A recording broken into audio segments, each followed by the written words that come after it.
Isabelle, pendant que tu étais en vacances, t'as pas complètement chômé. Là. Tu nous as mis au programme des invités de prestige. Ben, c'est qu'il y a un médecin légiste belge qui fait fureur partout en France et je dirais à l'international en France, en Belgique, partout à travers le monde. Philippe Boxeau, pour ceux qui suivent les œuvres, les livres qu'il a publiés dans les dernières années, c'est 1 million de copies qui ont été vendues. 33 ans de carrière, ce professeur de médecine légale à l'Université de Liège, entre autres. Il a fait plus de 3000 autopsies.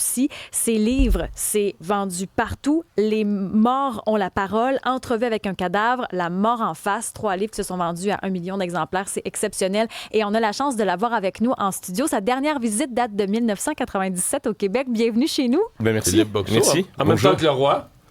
Ah oui, c'est vrai. C'est pas le même pays. Hein. C'est pas le même Celui-là, pays. Non, il est anglais. Mais c'est fascinant parce que d'avoir accès à vos histoires qui sont basées sur votre expérience, c'est rare qu'on a accès quand même à votre pratique, à votre type de médecine. C'est un métier qui se diffuse très peu, qui reste dans l'ombre, qui reste très caché. Et moi, ce que j'ai voulu faire, c'était le présenter au public pour que le public le connaisse parce qu'on ne le connaît pas.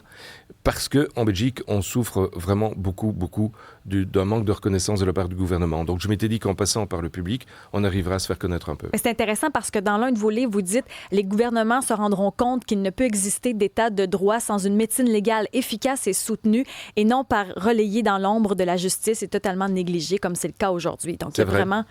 C'est vrai, et le problème que l'on a, et l'Europe nous a engueulé d'ailleurs en nous disant « Et les gars, il y a un problème en Belgique », c'est qu'en moyenne, en Europe, on autopsie 12% des morts de l'année. En Belgique, on autopsie 1 à 2% des morts de l'année.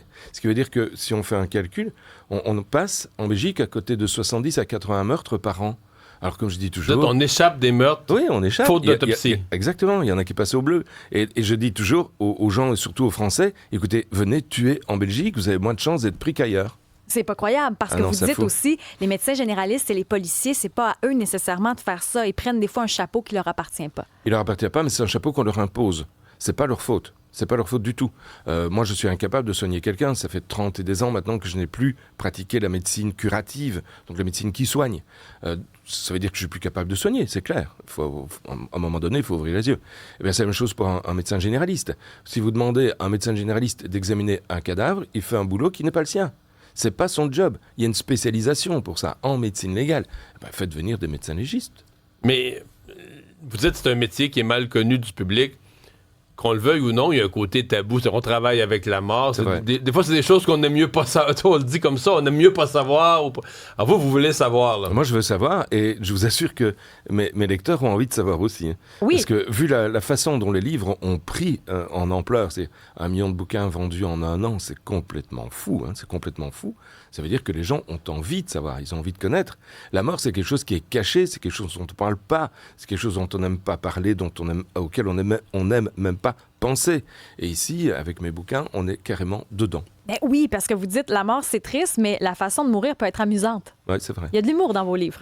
Oui, j'aime bien l'humour, puis je suis un peu cynique aussi, j'aime bien aussi. Mais, puis, il faut être un peu cynique pour rire avec la mort. Un petit peu. Un petit peu. Je vis bien avec ça, moi. Les gens sont fans de vous. Là. Jessica, ici dans l'équipe à la mise en ligne, avait hâte de vous rencontrer. Puis plusieurs se posent la question, Jessica se pose la question, moi aussi, comment on fait pour se détacher quand on regarde des morts? Comment on fait pour ne pas laisser aller l'émotion devant l'atrocité de ce qu'on voit?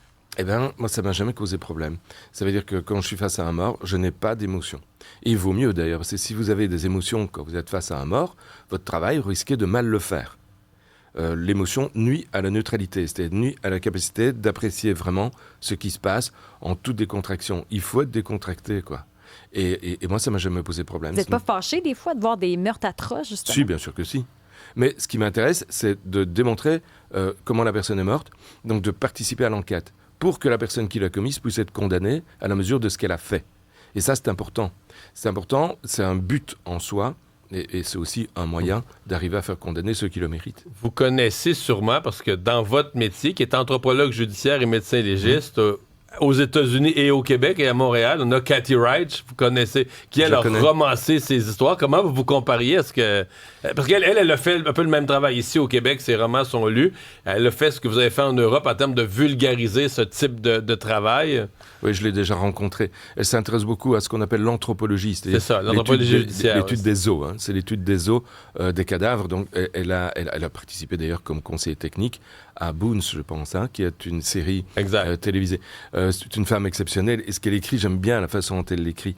On ne parle pas exactement de la même chose. Elle invente complètement toutes ces histoires. Moi, pas. Je pars de faits qui sont réels et je m'en inspire. L'histoire est fausse, mais les faits médico-légaux sont vrais. Voyez ? Donc, autour des faits médico-légaux, je brode quelque chose, je raconte, je romance quelque chose pour que les gens ne se reconnaissent pas. Et qu'ils ne reconnaissent pas non plus le dossier, puisque c'est vrai au départ. J'ai pas envie qu'ils reconnaissent, par respect pour les défunts, par respect pour les familles. Donc, je m'intéresse beaucoup à transformer l'histoire pour qu'elle ne soit pas reconnaissable. Mais le fond de départ est vrai. Est-ce que ça prend un certain temps pour développer un détachement, pour développer l'expertise dans votre domaine? Oui, pour avoir une bonne assise en médecine légale, il faut plusieurs années, hein. Faut longtemps. Il faut longtemps pour être vraiment à l'aise par rapport à un cadavre. C'est une spécialisation, comme toutes les spécialisations de la médecine, qui prend 5 ans en Belgique comme en France. C'est 5 ans de formation. Au Québec, je ne sais pas, mais c'est 5 ans de formation avant d'être lâché vraiment tout seul sur le terrain. Donc il faut minimum 5 ans pour avoir l'assise voulue. Dans votre livre, souvent à plusieurs reprises, on voit des suicides déguisés, finalement. Comment vous réussissez? Ça prend combien de temps faire une autopsie complète? L'autopsie complète, c'est 2h30 en moyenne, hein. Parce qu'il faut aussi recoudre le cadavre. Hein. On a eu j'ai connu une période quand j'étais tout jeune médecin légiste, là j'ai 60 berges quand même, donc ça commence à compter. Quand j'étais tout jeune, on ne les recousait pas. On les remettait tels quels dans les cercueils. Ça choquait personne. Et puis, une loi est passée nous obligeant à rendre le corps présentable pour que la famille puisse rendre un dernier hommage, même après l'autopsie. C'est-à-dire qu'elle puisse voir le corps pour se recueillir une dernière fois, même une fois que l'autopsie aura été faite. Donc, on a dû apprendre à recoudre les cadavres. Et maintenant, c'est un travail qu'on fait.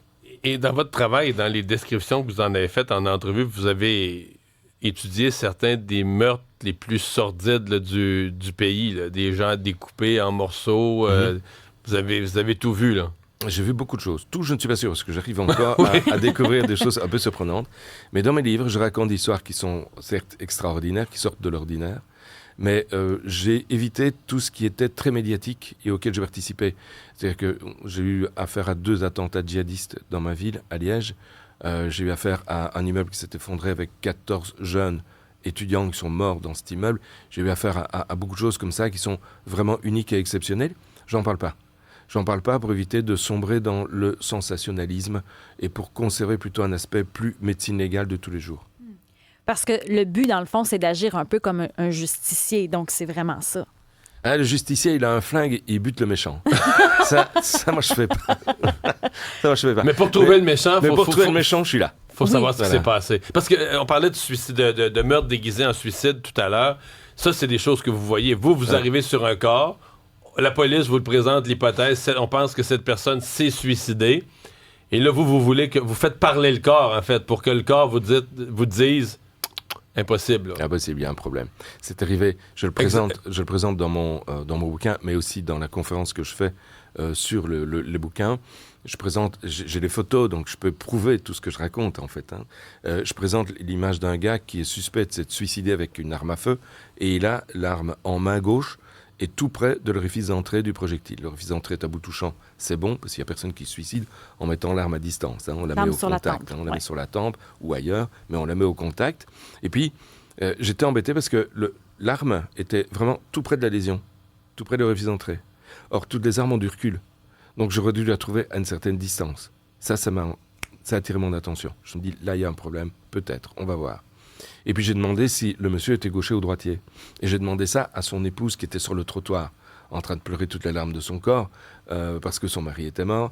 Et elle me répond... Et donc vous avez eu le réflexe de lui poser cette question-là? Oui, j'étais là à trouver. Je lui dis, madame, votre mari, il était gaucher ou droitier? Et elle me répond, je ne sais pas. Et je me suis dit, toi, ma grande...